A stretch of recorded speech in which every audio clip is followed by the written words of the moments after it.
افسوس کے ساتھ ایک بات آپ کے سامنے کہنا چاہتا ہوں، وہ کیا ہے؟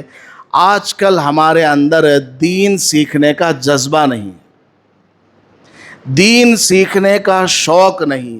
اللہ تعالیٰ نے رسول اللہ صلی اللہ علیہ وسلم کو کیا آرڈر دیا قرآن میں؟ ایک زبردست آیت ہے۔ اللہ تعالیٰ نے فرمایا بلغ ما انزل الیکا، اے نبی جو کچھ اللہ نے تجھے یعنی میں نے تجھے عطا کیا ہے A to Z لوگوں کے سامنے بیان کر، ایک چیز بھی نہیں چھوڑنا، سب چیز لوگوں کے سامنے بیان کر۔ تو پورا دین لوگوں کے سامنے آنا ہے۔ اب ہم لوگ مختلف قسم کے کام کرتے ہیں، کوئی ڈاکٹر ہے، کوئی انجینئر ہے، کوئی بجلی کا کام کرنے والا ہے، کوئی وکیل ہے، مختلف قسم کے لوگوں کے کام و کاج ہوتے ہیں۔ ہر آدمی کو اس کا کام شریعت کے اعتبار سے کیسے کرنا ہے یہ سیکھنا ضروری ہے۔ تو جتنے یہ کاروبار کرنے والے ہیں ان سب کو ایک جگہ جوڑ کر کے ان میں مفتی حضرات کا بیان ہونا چاہیے، علماء کا بیان ہونا چاہیے کہ تم کو کاروبار کیسے کرنا شریعت کے حساب سے۔ ان کو سیکھنا، ایک چھوٹا نوٹ بک لے کر کے آنا، علماء ان کو ایک چھوٹا آرٹیکل بھی دینا کہ ایسے ایسے کاروبار کرو اور سمجھانا بھی۔ اسی طرح ڈاکٹر سے ان کو علاج کیسے کرنا، عورتیں بھی ان کے پاس آتی ہیں، غریب بھی آتے ہیں، مالدار بھی آتے ہیں، ان کے لیے ایک الگ اجتماع رکھنا۔ اسی طریقے سے درزی ہے، کپڑا کٹ کرنے والا، کپڑا سینے والا، ان کو بھی جوڑنا۔ تو جو الگ الگ فیلڈ کے اندر کام کرنے والے ہیں ایسے لوگوں کو ایک جگہ جمع کر کے پروگرامز رکھنا۔ اس سے کیا ہوگا؟ ہر آدمی کو اس کا دین پہنچ جائے گا۔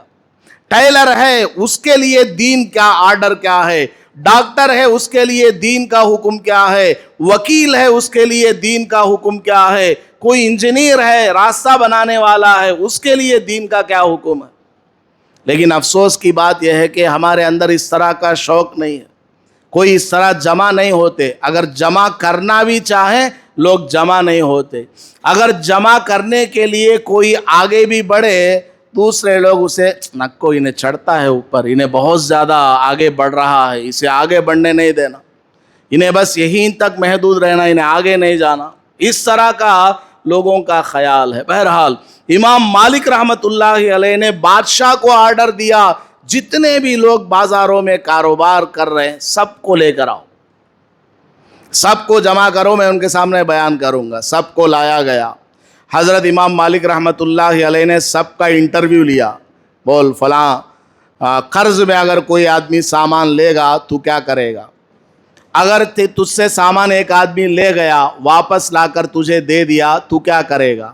اس طرح مختلف لوگوں سے مختلف باتوں کو پوچھا، سب کا نام نمبر نوٹ کیے اور اس کے بعد میں بیان بھی کیا۔ پھر بادشاہ کے پاس آرڈر بھیج دیا کہ فلاں دکاندار کو مدرسے میں بھیجو، فلاں دکاندار کو مدرسے میں بھیجو، ان میں سے فلاں فلاں کو کاروبار کرنے کے اصول اور ضوابط معلوم نہیں ہے، جب تک یہ مدرسے سے پاس نہ ہو جائیں، ان کا سلیبس یہ سیکھ نہ لے، ان کو بازار میں بیٹھنے مت دینا۔